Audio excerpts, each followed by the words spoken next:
So for as long as I have been a portrait photographer, my favorite go-to lens has been the 85 millimeter 1.4 G Master for Sony. I love that lens. I know that it's a very old lens. I know that it focuses slow and it focuses very loud, but for uh, multiple reasons, it is my go-to. There is magic in that lens. It has lens character that you just can't get with any other 85s. And so it has been my go-to lens. I love it. I'm never selling it. Every time I've thought about it, I have been sorely let down by other 85s. There's just no better portrait lens available for the Sony systems than the 85 G Master. But a lens that has been on my radar for a very long time. In fact, since the first time I saw that it was announced, was the 135 millimeter G Master lens. Now, it is a beautiful lens. The major thing keeping me from buying that lens is the fact that the G Master is $2,000. And that is a lot of money to spend on a lens, especially considering that the glorious 16 to 35 millimeter lens is just a couple $100s more. And so, not willing to spend that much money on the G Master, I did go out and get the next best thing, which is this, the Sigma 135 millimeter 1.8.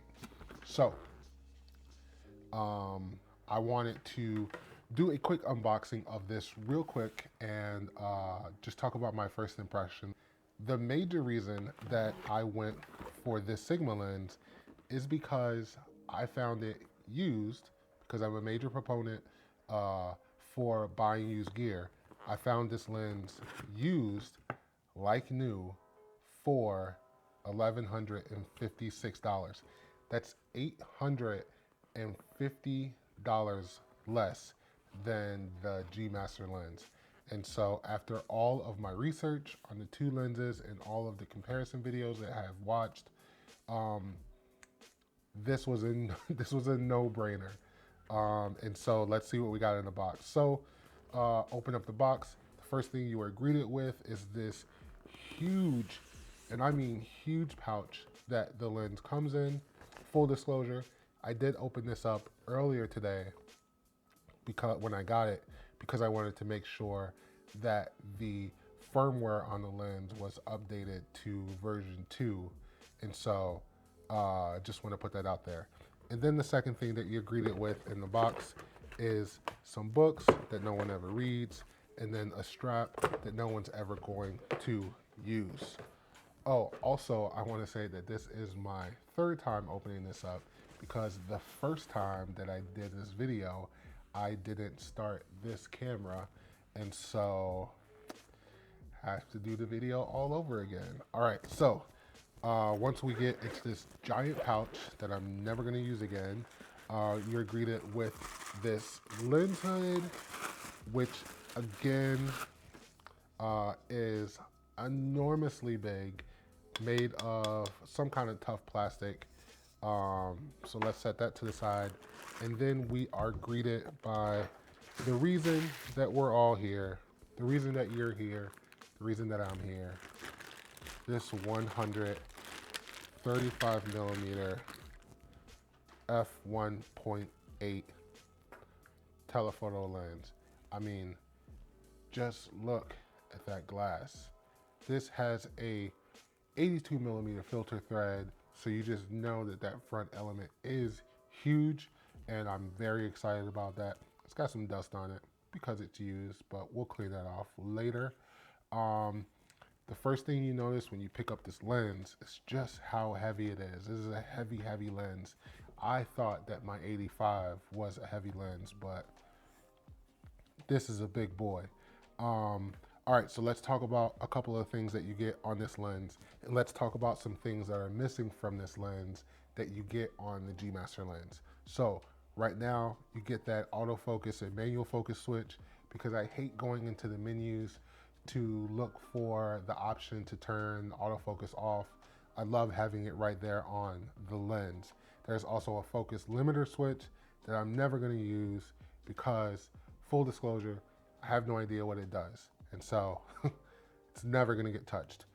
Immediately, what I realized is missing from this lens. Also, let me step back. Unless your name is Gerald Undone or Jared Poland, I'm not interested in finding out what this switch does. But thank you, I'm just not. Anyway, I am realizing that right now that this lens does not have an aperture ring. And so that's kind of a big deal for me. I like having aperture rings on the lenses, but it's not a deal breaker, obviously.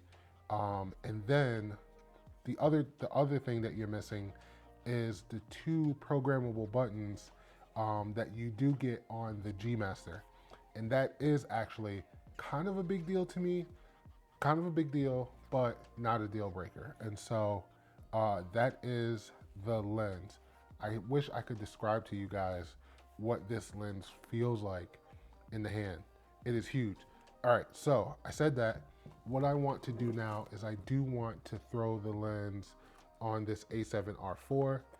And so let's do that now. And then again, because I have done this now for the 3rd time, no secret, no surprise, I can tell you that this is very front heavy, even with the larger grip of the A7 IV that I love, by the way. It is still very front heavy. And I could see how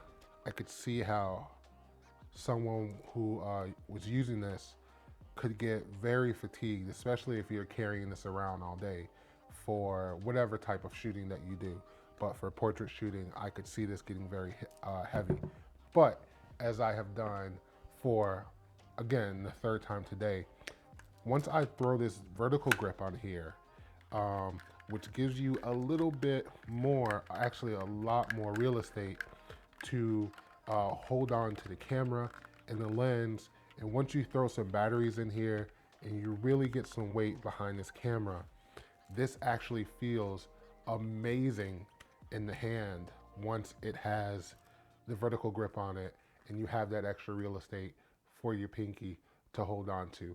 This feels so good in the hand right now. Like I can't even explain it. I can't explain how excited I am about having this lens. And so, oh, throw the lens hood on there, and you are looking at a unit of a setup right here. And so I'm very excited about this. If you guys can't tell, I am gonna get out and I'm going to shoot with it possibly tomorrow. If not, hopefully sometime very soon. Some videos to look forward to regarding this lens. I will be comparing it to my Tamron 70, my Tamron 70 to 180 millimeter lens, and just kind of seeing the difference between having a 1.8 telephoto versus a 2.8 telephoto. It will not be like the 20 millimeter and the Tamron lens before. I'm not selling either one of them.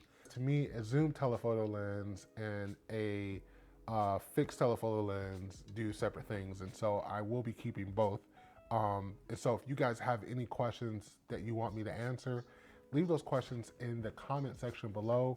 Or if you guys have any questions specifically about this Sigma lens, leave those comments in the questions below. Nope, leave those questions in the comments below, and I will try my best to answer it.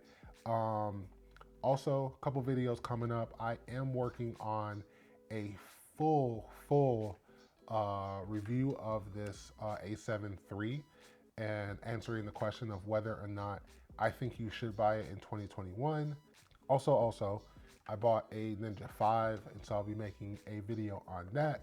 And then also there is one more big thing coming up that I'm very excited about, and so I'll be making a video on it. So there is a lot of videos coming up, and I hope that you guys will be here to watch them. If you are watching this video and you are not subscribed, please do that. I am very close to 1,000 subscribers, and I'm not really concerned about how many subscribers I have, but I did make a goal to reach that 1,000 mark this year, and the sooner I can do that, it'll just be one thing that I can cross off of my goals for 2021. Thank you guys for being here. I appreciate all of the positivity in the comments. I am Jamil. This has been a boy named Jamil. I will see you guys in the next video. Peace.